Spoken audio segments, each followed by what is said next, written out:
How to Succeed, or Stepping Stones to Fame and Fortune, by Orison Swett Marden. Chapter 1. First, Be a Man. The great need at this hour is manly men.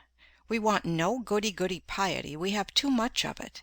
We want men who will do right, though the heavens fall, who believe in God, and who will confess Him. Rev. W. J. Dawson. All the world cries, "Where is the man who will save us? We want a man. Don't look so far for this man, you have him at hand. This man, it is you, it is I, it is each one of us. How to constitute one's self a man? Nothing harder if one knows not how to will it, nothing easier if one wills it." Alexander Dumas.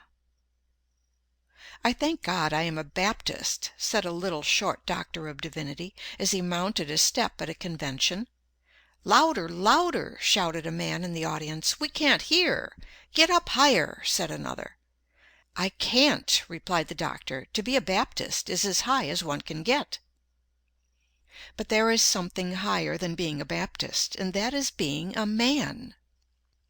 Rousseau says, "According to the order of nature, men being equal, their common vocation is the profession of humanity, and whoever is well educated to discharge the duty of a man cannot be badly prepared to fill any of those offices that have a relation to him. It matters little to me whether my pupil be designed for the army, the pulpit, or the bar. To live is the profession I would teach him. When I have done with him, it is true he will be neither a soldier, a lawyer, nor a divine. Let him first be a man. Fortune may remove him from one rank to another, as she pleases, he will always be found in his place." "First of all," replied the boy James A. Garfield, when asked what he meant to be, "I must make myself a man. If I do not succeed in that, I can succeed in nothing." "Hear me, O men!" cried Diogenes in the marketplace at Athens. And when a crowd collected around him, he said scornfully, "I called for men, not pygmies." One great need of the world today is for men and women who are good animals. To endure the strain of our concentrated civilization, the coming man and woman must have an excess of animal spirits. They must have a robustness of health. Mere absence of disease is not health. It is the overflowing fountain, not the one half full, that gives life and beauty to the valley below. Only he is healthy who exults in mere animal existence, whose very life is a luxury, who feels a bounding pulse throughout his body, who feels life in every limb, as dogs do when scouring over the field, or as boys do when gliding over fields of ice. Dispense with the doctor by being temperate, the lawyer by keeping out of debt, the demagogue by voting for honest men, and poverty by being industrious. "Nephew," said Sir Godfrey Kneller, the artist, to a Guinea slave trader, who entered the room where his uncle was talking with Alexander Pope, "you have the honor of seeing the two greatest men in the world." "I don't know how great men you may be," said the Guinea man, as he looked contemptuously upon their diminutive physical proportions, "but I don't like your looks. I have often bought a much better man than either of you, all muscles and bones, for 10 guineas. A man is never so happy as when he suffices to himself, and can walk without crutches or a guide. Said Jean Paul Richter, 'I have made as much out of myself as could be made of the stuff, and no man should require more.' The body of an athlete and the soul of a sage," wrote Voltaire to Helvetius. "These are what we require to be happy."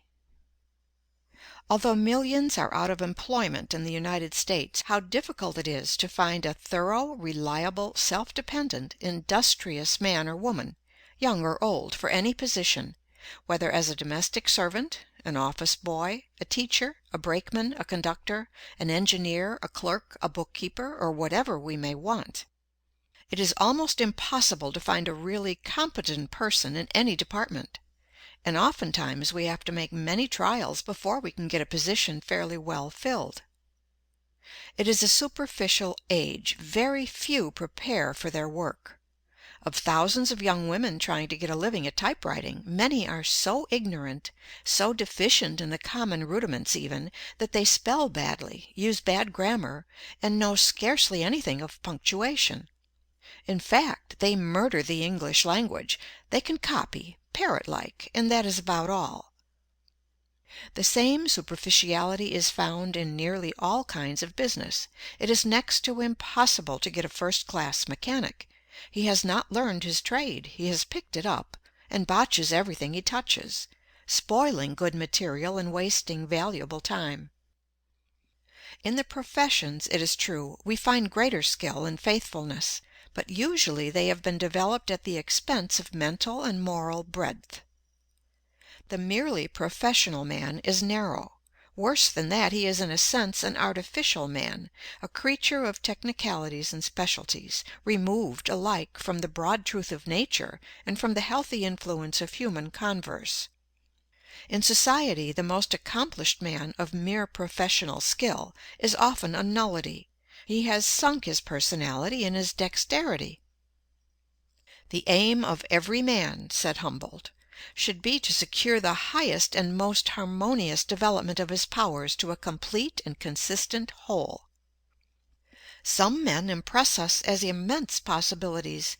They seem to have a sweep of intellect that is grand, a penetrative power that is phenomenal. They seem to know everything, to have read everything, to have seen everything. Nothing seems to escape the keenness of their vision. But somehow they are forever disappointing our expectations. They raise great hopes only to dash them. They are men of great promise, but they never pay. There is some indefinable want in their make-up. What the world needs is a clergyman who is broader than his pulpit, who does not look upon humanity with a white neckcloth ideal, and who would give the lie to the saying that the human race is divided into three classes: men, women, and ministers.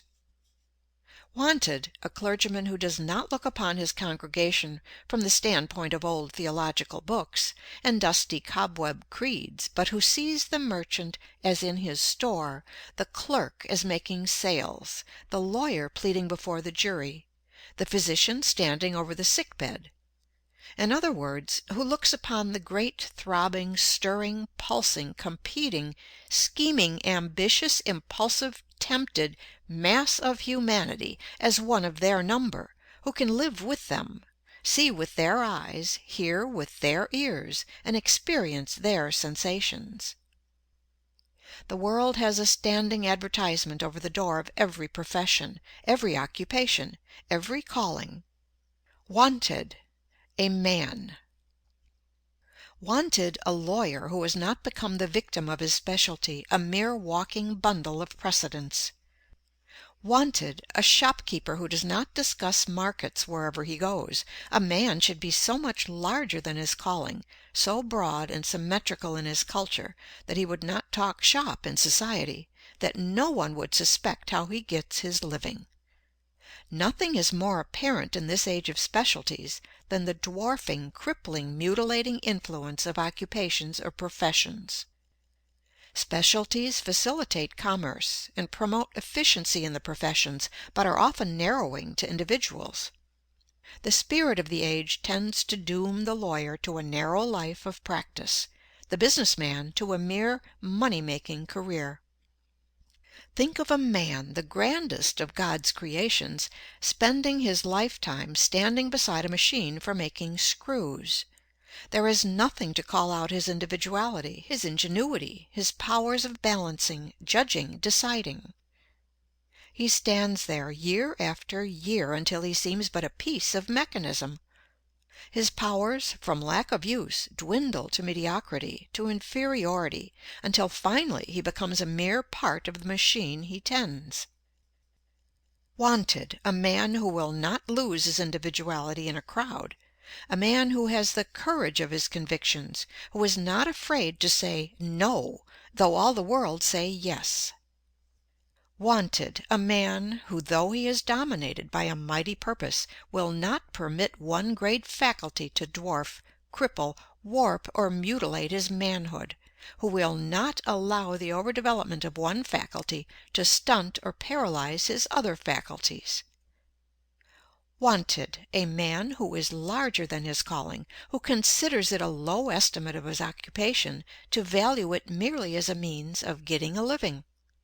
Wanted, a man who sees self-development, education and culture, discipline and drill, character and manhood in his occupation. As nature tries every way to induce us to obey her laws by rewarding their observance with health, pleasure and happiness, and punishes their violation by pain and disease, so she resorts to every means to induce us to expand and develop the great possibilities she has implanted within us. She nerves us to the struggle beneath which all great blessings are buried, and beguiles the tedious marches by holding up before us glittering prizes which we may almost touch, but never quite possess. She covers up her ends of discipline by trial, of character building through suffering, by throwing a splendor and glamour over the future, lest the hard dry facts of the present dishearten us and she fail in her great purpose. How else could nature call the youth away from all the charms that hang around young life, but by presenting to his imagination pictures of future bliss and greatness, which will haunt his dreams until he resolves to make them real? As a mother teaches her babe to walk by holding up a toy at a distance, not that the child may reach the toy, but that it may develop its muscles and strength, compared with which the toys are mere baubles. So nature goes before us through life, tempting us with higher and higher toys, but ever with one object in view, the development of the man. In every great painting of the masters there is one idea or figure which stands out boldly beyond everything else. Every other idea or figure on the canvas is subordinate to this idea or figure, and finds its real significance not in itself, but, pointing to the central idea, finds its true expression there. So in the vast universe of God every object of creation is but a guide board with an index finger pointing to the central figure of the created universe, man. Nature writes this thought upon every leaf. She thunders it in every creation. It exhales from every flower. It twinkles in every star. Open thy bosom, set thy wishes wide, and let in manhood, let in happiness. Admit the boundless theater of thought from nothing up to God, which makes a man. Young. End of chapter 1.